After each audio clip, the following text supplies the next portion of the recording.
Mister Raman ஒரு அழகான பங்களாவில் தனது 3 செல்லங்களுடன் வாழ்ந்து வந்தார். சுத்தமாகவும் ஒழுங்காகவும் இருப்பதில் பிரசித்தி பெற்ற பூனை மீனு, விளையாட்டுத்தனமான நாய் புருனோ மற்றும் தில்லு முள்ளு பேசும் கிளிமித்து. ஒரு நாள் மிஸ்டர் ராமன் தனது குடும்ப விருந்துக்காக ஒரு பெரிய ருசியான கேக் செய்தார். அதை சமையலறை மேசையில் குளிரவிட்டு பழங்கள் வாங்கச் சென்றார்.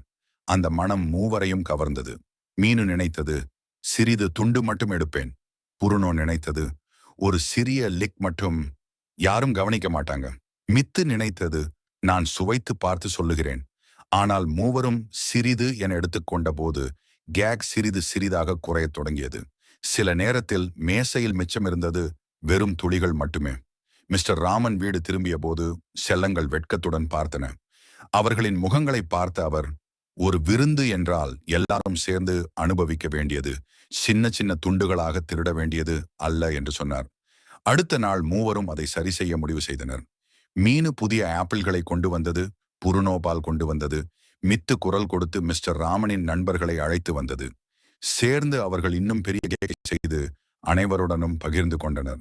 அதற்கு பிறகு அவர்கள் எப்போதும் காத்திருந்து பகிர்ந்து சாப்பிடத் தொடங்கினர். ஏனெனில் எல்லோருக்கும் போதுமான அளவு இருந்தால்தான் உணவின் ருசி அதிகமாகும்.